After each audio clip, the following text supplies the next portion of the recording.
हाल माया धोखा देती है कि अपने दर पर बार बार बुला करके उसको कहती है परमात्मा का दर है। ऐसा आभास उत्पन्न करती है उस जीव के सामने कि तू बिल्कुल परमात्मा के दर पर आ रहा है। जागा हुआ आदमी उसको इनकार करेगा, ये परमात्मा का दर नहीं हो सकता।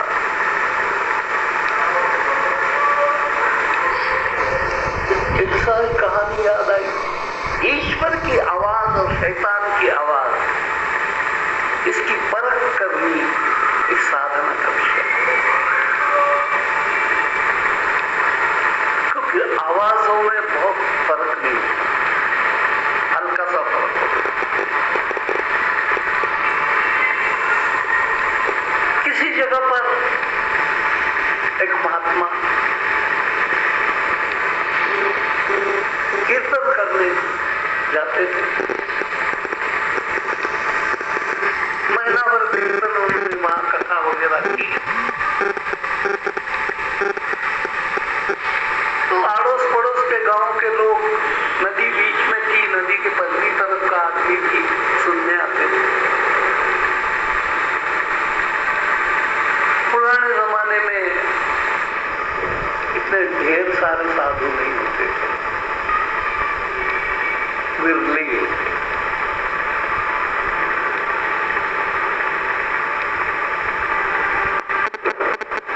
क्योंकि संत कोई बोली के डेरी के बेर नहीं है, कचाकच भर जाए कहीं। संत होता ही विरला।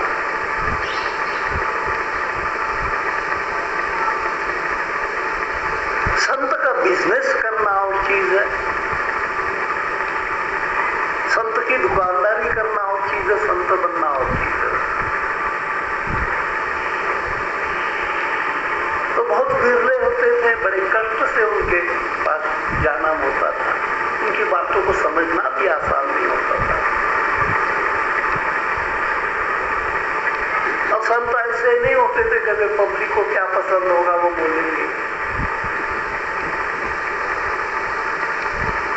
भजन उनको फिल्मी स्टाइल में पसंद है तो चलो तब हम वही बना देंगे भगवान के भजन की,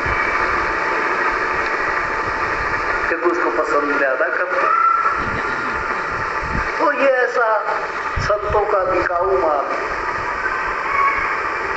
पहले, उनको खरीद कोई सकता ही नहीं था, क्योंकि वो अपनी मर्जी से चलने वाले, यानी परमात्मा की मर्जी से चलने वाले होते हैं, जगत की मर्जी से नहीं।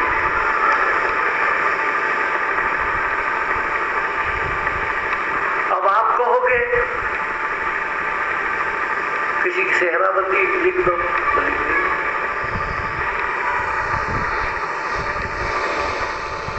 और भले वो आदमी बिल्कुल निकम्मा हो, लेकिन उसका बखान करके उस सेहराबंदी में उसको परमात्मा के नजदीक का ही बता दे। भाट जैसे, तो ये भाट लोग तो होते नहीं थे, परमात्मा के भक्त होते थे। परमात्मा की स्तुति को ही अपनी बुद्धि समर्पित करते थे, अपनी जबान समर्पित करते थे। और जिसकी जबान, बुद्धि, इंद्रियां, मन, शरीर सारा परमात्मा को समर्पित होता है, वो जगत के लिए बेचने के लिए उसके पास कुछ भी नहीं। जब आपने परमात्मा को समर्पित कर दिया, अब जगत को आप क्या बेचेंगे?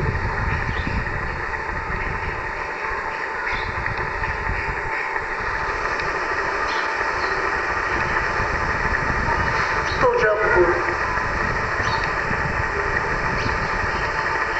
उनका समाप्ति के समय आ गया, पड़ोस के गांव में, सामने वाले गांव में निमंत्रण दिया कि महाराज जी आप इतने दिन यहाँ महीना भर रहे हो, काफी लाभ हुआ है लोगों को। हमारे छोटा सा गांव है, गरीब गांव है, कृपा करके पूर्णमासी का दिन आ रहा है, एक दिन हमारे यहाँ सत्संग करो।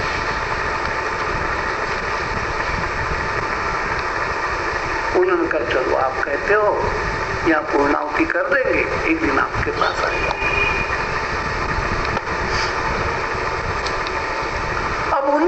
सत्संग का प्रभाव जब पड़ा तो गांव के कुछ बदमाश बदल गए। वो भी सोचने लगे हम जो करते हैं ये आखिर हमारे कितने काम में आएगा। गलत तरीके से हम थोड़ी कमाई करके थोड़ा ऐश उड़ा रहे हैं, लेकिन इससे बनेगा क्या? इस ऐश से अपने मनुष्य जीवन का तो कुछ बनने वाला नहीं। तो किसी ने शराब छोड़ी, किसी ने चोरी छोड़ दी, किसी ने कुछ झूठ बोलना छोड़ दिया। अब सज्जन जब बढ़ने लग जाते हैं तो गांव में दुर्जन भी होते हैं। दुर्जन उनका लाभ उठाते रहते थे। अब वो सज्जन हो गए तो इनका फायदा कम हो गया। तो वो चिढ़े हुए थे, लेकिन जनसंख्या महात्मा के साथ ज्यादा थी तो क्या करें। तो उन दुर्जनों ने सोचा, 4-5 ने, कि दूसरे गांव में जा रहे हैं, उनकी दूसरे गांव की संख्या बहुत थोड़ी है। अब ये महात्मा जो सुधार करने आया हमारे गांव का, कई आदमियों को इसने पवित्र भी बना दिया, ऊंचे भी बना दिया, तो हमारा धंधा ही ठप कर गया। अब इसको मजा चखाना है।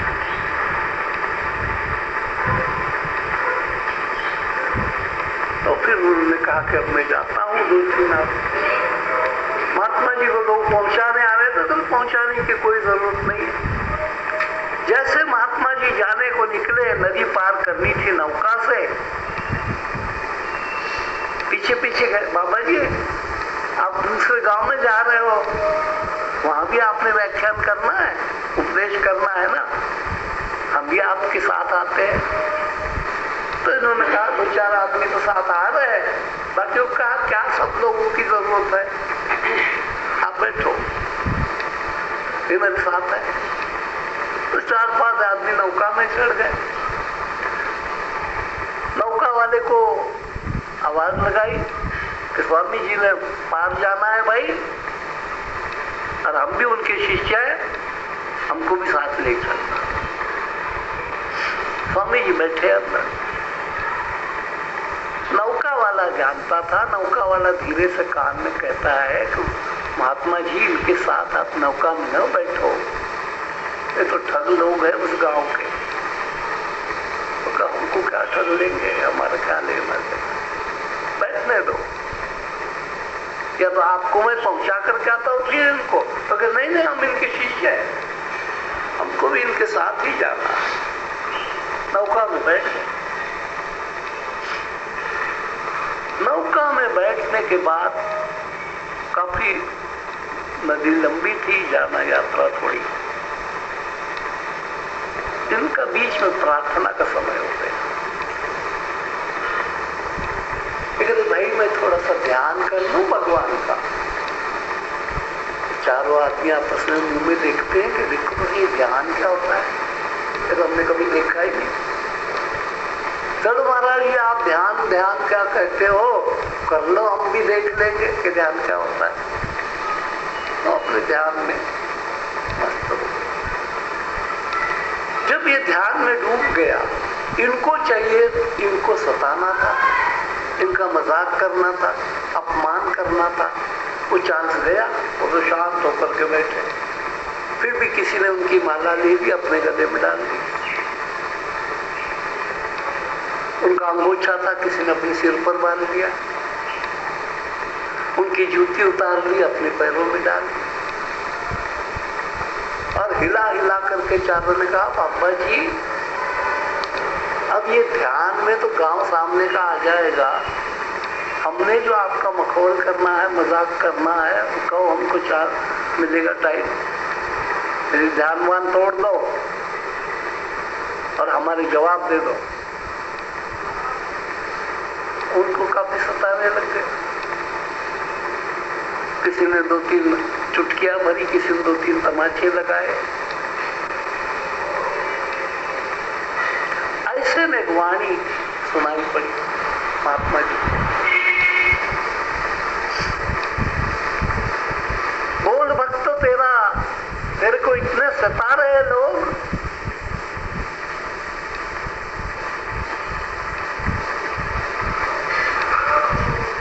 हम इनको, इनकी नौका डुबा दे, इनको डुबा दे, हम नौका उल्टा सकते, नौका पलट दे, सारे डूब जाएंगे।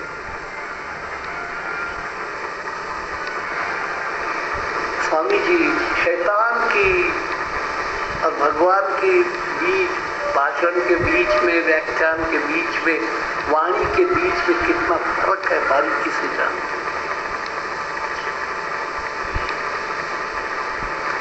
पहले उन्होंने कह दिया कि लगता है कि भगवान की वाणी नहीं है, क्योंकि नौका डुबाने के लिए भगवान की आवश्यकता नहीं होती।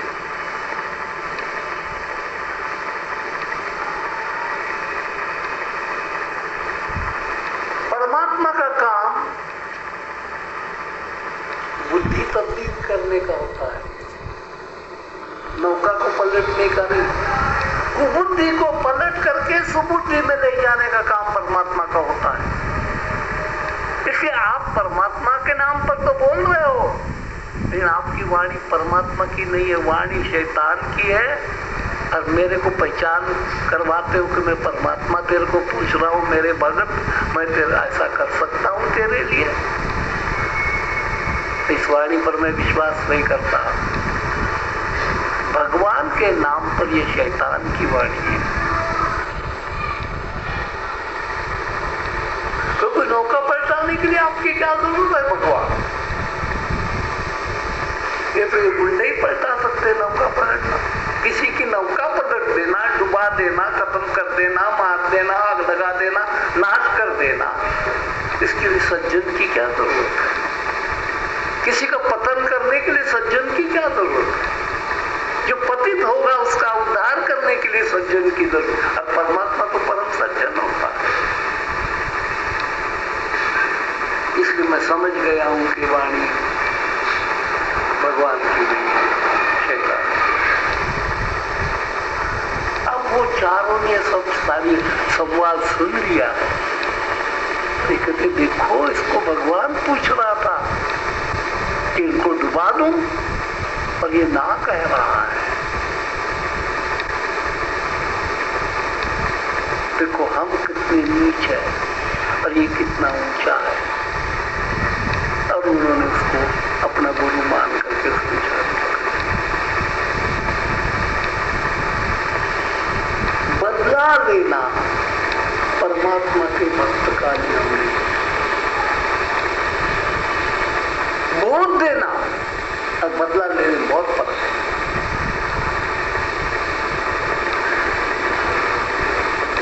अब ये वृत्ति का परिवर्तन कौन कर सकता है?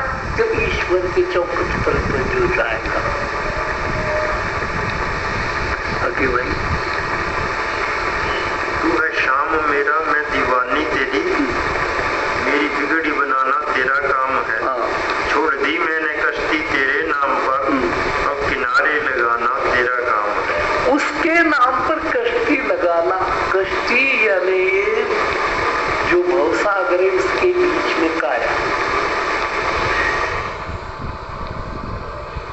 मुसाफरी कहाँ की है? परमात्मा तक की है।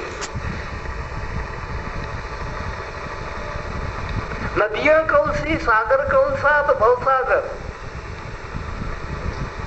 किश्ती कौन सी है? तो काया रूपी किश्ती। अब काया रूपी किश्ती के अंदर मल्लाह कौन सा है? आत्मा।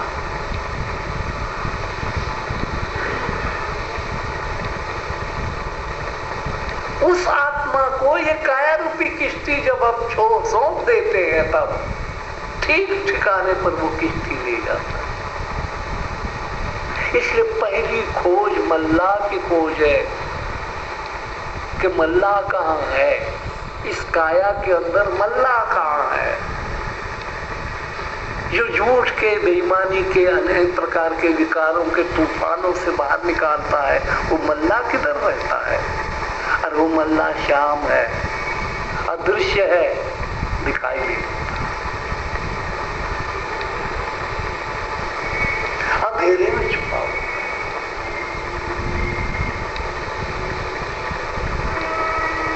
अंधेरे में इसलिए छुपा हुआ है कि आपके चित्त के अंदर उसको देखने की चाह जगी।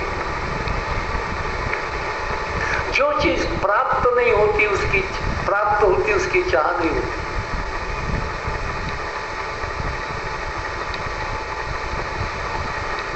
आप सारे जीवन का थोड़ा सा निचोड़ करें, आपके चित्त के अंदर चाह उसी चीज की होगी जो आपको मिलनी नहीं है।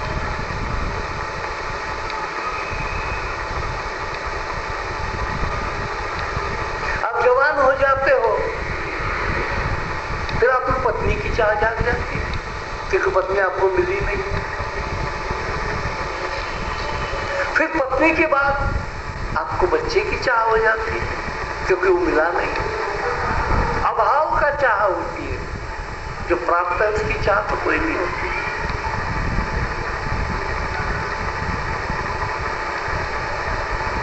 इसलिए उनके चित्त के अंदर चाह जगती है जिनको ये पता लगे कि आत्मा है, मिल नहीं रहा। अब कैसे मिले? फिर उसकी यात्रा शुरू हो जाती। पहले पता लगना चाहिए कि हमारे बीच में मल्ला है। ये नौका किनारे लगानी, अगर भवसागर से पार करके, विकारों के तूफानों में से निकाल करके, बवंडरों में से निकाल करके, अगर ये काया रूपी नौका उसने पार लगानी है, तो इसका मल्ला कहीं बाहर नहीं रहता, नौका में ही मल्ला निवास करता है। मल्ला के लिए नौका ही घर है, उसी में सोता है मल्ला, उसी में खाता पीता है, उसी में बैठता है, उठता है, सब कुछ नौका में ही उसका सारा व्यवहार करता है। 24 घंटे वो नौका में ही रहता है। अब ऐसी इस काया रूपी नौका के अंदर जो मल्ला है,